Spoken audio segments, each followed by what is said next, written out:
we got, well, we're a 2 seed, so that's something, but we're going to be playing Robert Morris this Friday on 11 a.m.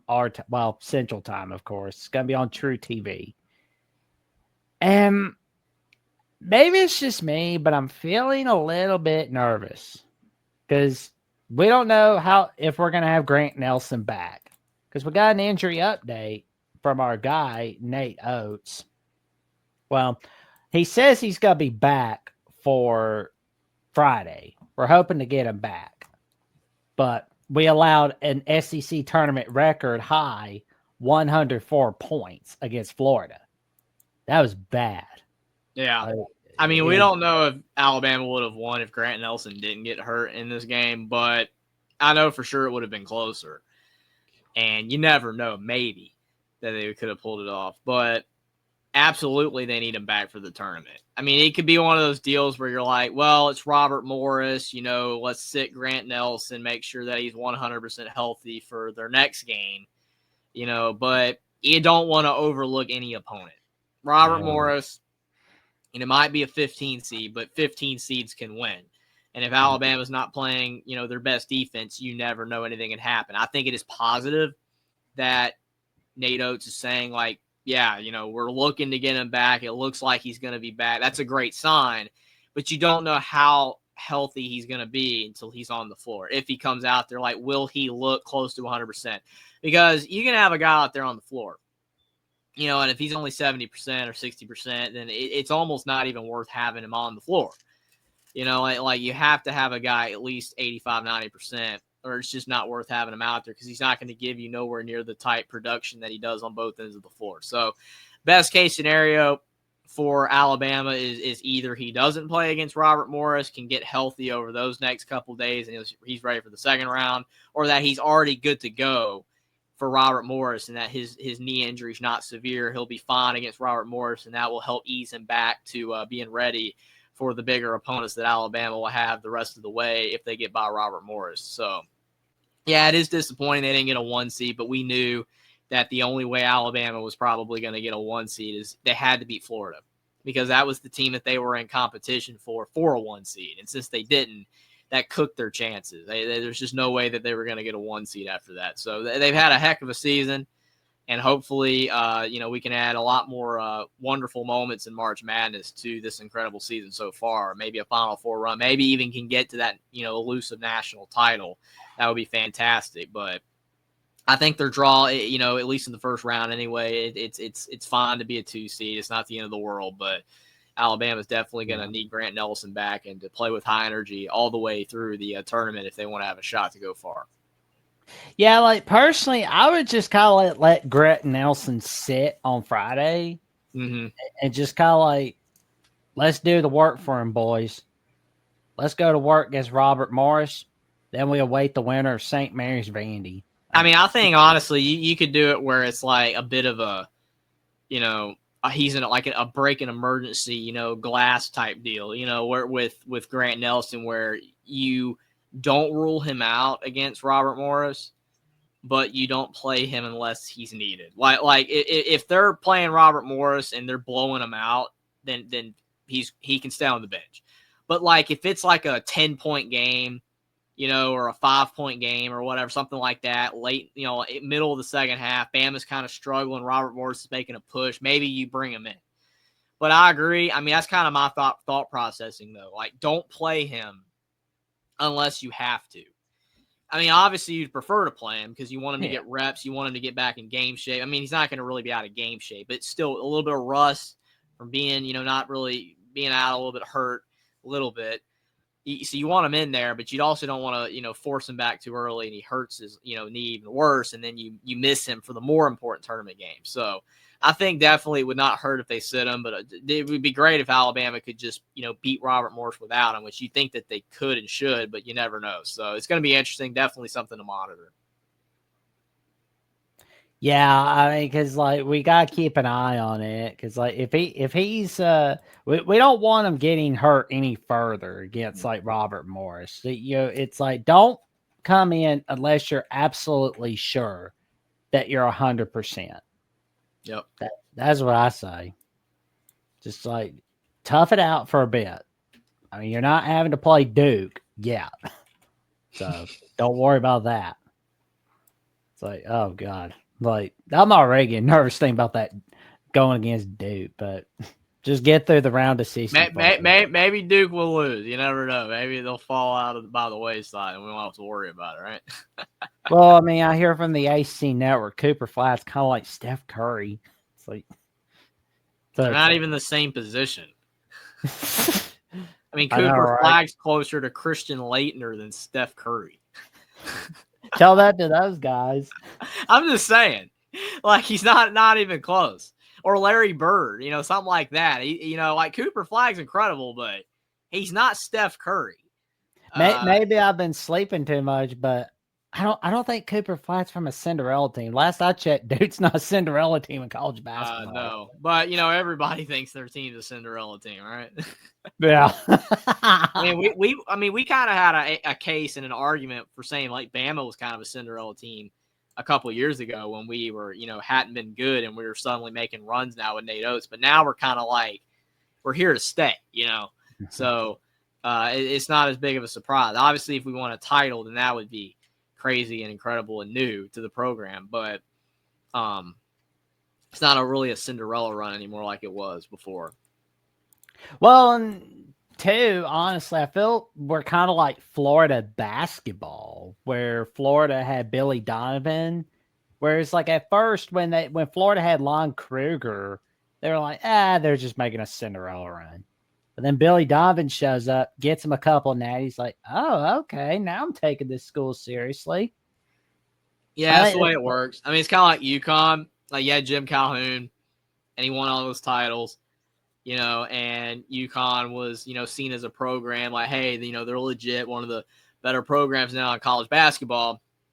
Then he, gets sick, retires, and UConn kind of sucks for a while with Kevin Ollie. And then they get Dan Hurley, and now they've won 2 titles, and it's like UConn's, back better than ever. So, I mean, that's why when people say, like, again, not to go off the rails and talk about IU for a second, but it's like Indiana. Indiana's been bad for a long time. But the very second that they hire a great coach, if it ever happens, and they make a Final Four or national championship run, they're back. All that time in Indiana's been down. They're no longer a blue blood. They're trash, no good. All it takes is one coach to bring it back and take them to a national championship and win it. Then it's like they never were not a blue blood. It's the same thing with UCLA. Like they haven't won a title since 1995. Indiana since 87, but UCLA hasn't won since 1995. If Mick Cronin led them to a title, he already took it to a Final Four, but he takes it to a title and people are going to be like, oh, they're still a blue blood. With these great programs, it's like we're waiting for Nebraska football to come back. Right? Like we've been waiting. Can Matt Rule do it? Could Scott Frost do it? He didn't. But, they're just waiting. If you can take these type of programs and get them back to the top, it doesn't take much to get them back into the national conversation. The difference with Alabama basketball is we don't have a history. It's all been football. So like Nate Oates is doing what hasn't been done before, really, on a consistent basis at all. So that's why this is so incredible. That's why you're seeing the term new blood, like Alabama's a new blood. And if they can win a title, that would really cement that. But, I mean, absolutely. It's just crazy to think about stuff like that. Well, we got the East region, of course. So there's Duke, Mississippi State, Baylor, Oregon, Liberty, Arizona. And it's funny, Will and I were talking about this yesterday with BYU VCU. Man, A-10 teams tend to put a scare into BYU. And we got Wisconsin. I mean, I saw where a couple of the guys from Barstool Sports were saying Alabama, Wisconsin sweeps this team would feed families. I'm like, do not be sure of it. It's March Madness, not college. Anything can happen. Anything can happen. One bad game and you're done. I mean, you could be the best team in college basketball by far, coming into the tournament and lose in the first round. It can happen. I mean, I do like the draw. Overall, I mean, when you look at, they beat Robert Morris. If they do, then they'll play the winner of St. Mary's Vanderbilt. I don't think that's that bad, honestly. I mean, if they lost then it would just be because Alabama played poor. I mean, St. Mary's, I will say, St. Mary's is a tough team. They are a brick wall type of team. Like, when you play them, you feel them, right? Like, they impose their will onto you. But the thing with St. Mary's, though, they don't consistently put up a lot of points. So if Alabama can even crack 75 against St. Mary's, they're probably fine.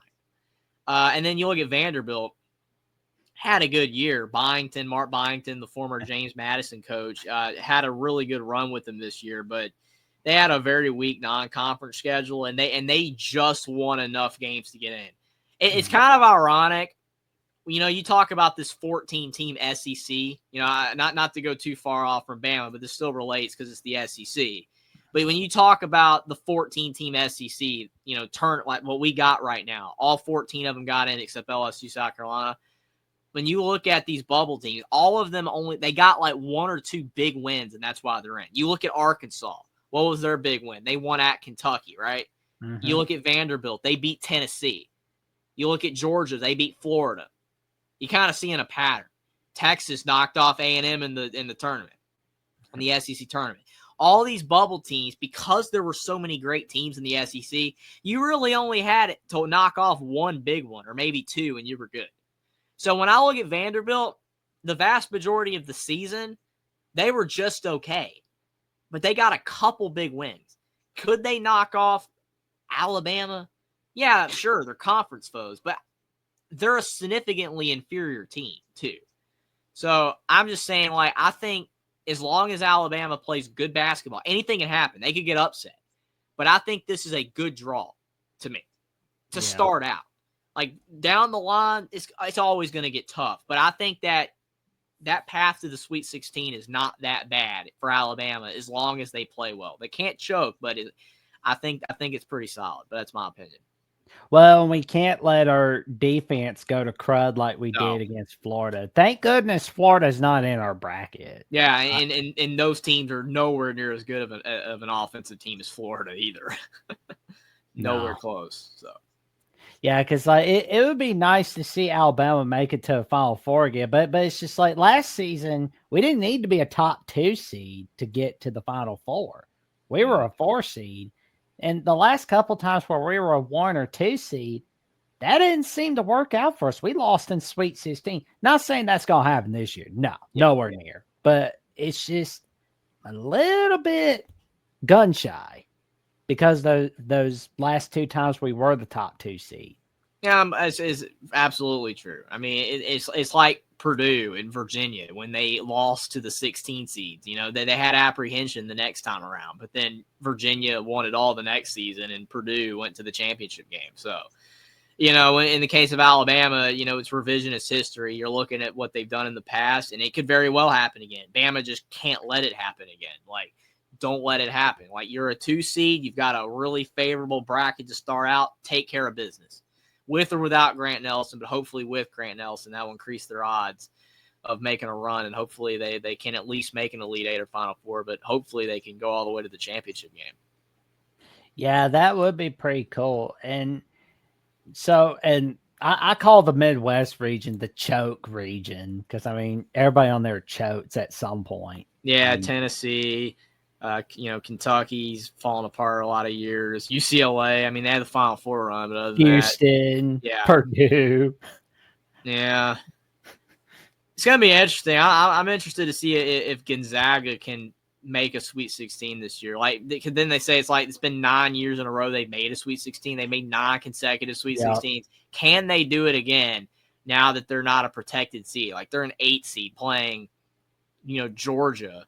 And if they can get by them, then they're going to have to play Houston. Oh, they'll beat Georgia. So, you know, Gonzaga, like, it'll be interesting. I don't think they will, but it would be crazy if they did make another Sweet 16.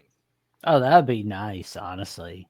I think I could be wrong, but I do think some of these SEC bubble teams are going to lose early. Oh, I know the SEC was deep, and I know that's why they got all 14 of the 16 in, but I don't think that a lot of these teams are going to go far on the bubble team. Like Tennessee, you know, Bama, Florida, Auburn, those teams are going to go on runs, but I don't think Oklahoma, Georgia, Texas, I don't think they're going far. Arkansas, I don't think they're going far.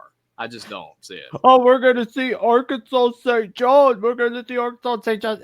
Play the games first. It's hilarious, man. It's like you got to play Kansas first, man. Like I know Kansas isn't as good, but get by them first, and then we'll talk.